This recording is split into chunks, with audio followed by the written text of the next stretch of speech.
Hi, friends, it's Mrs. Jones. I'm going to read you the book today.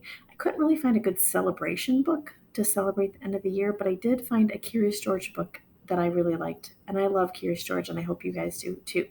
So, this is going to be Curious George and the Birthday Surprise. This is George. He was a good little monkey and always very curious. Today is a special day, the man with the yellow hat told George at breakfast. I have a surprise planned and lots to do to get ready.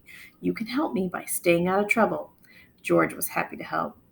Does anybody know Curious George very well? Is he going to stay out of trouble very well? I don't think so. Later, while George was looking out the window and being very good, he heard some tinkling music. It was coming from an ice cream truck. George watched as a whole line of children and their dogs enjoyed some ice cream treats. It looked like fun. But when the ice cream truck moved on, George forgot all about staying out of trouble and went to find some fun of his own. In the living room, George found noisemakers and hats and games. Could this be part of his friend's surprise? Before George could find out, he spotted some streamers, balloons, and colored tissue. He could not resist. Decorating was easy for a little monkey. Still, George was curious about the surprise. And what was that good smell coming from the kitchen? George followed his nose. It was a cake, and it looked as good as it smelled. All it needed was frosting. George had seen his friend make frosting before, but today his friend was busy. Maybe George could help him. He could frost the cake himself.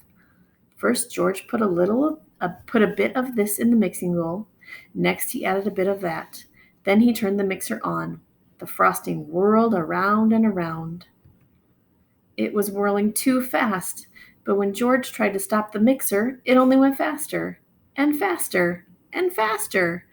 George lifted the beaters out of the bowl. Frosting flew everywhere. Oh no! Poor George. He did not mean to make such a mess. He'd only wanted to help.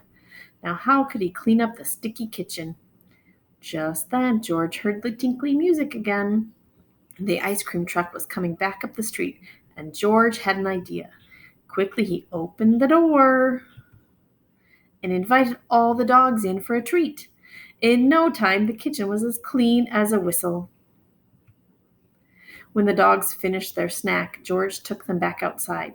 The ice cream truck was still there, and so was his friend. George, said the man with the yellow hat, I've been looking for you. It's time for the surprise. George had found hats, games, decorations, and a cake. He was curious. Was the surprise a party?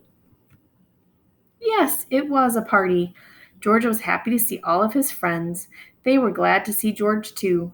What great decorations, Bill said. What a lot of presents, said Betsy. Why don't you play some games with the guests, George? The man with the yellow hat suggested. I have one more thing to do. Oh no, he's going to go into the kitchen. He's going to see what George did in there. When George's friend came back carrying a cake covered in candles, this wasn't just any party. It was a birthday party. But George was still curious. Whose birthday was it? He watched to see who would blow out the candles.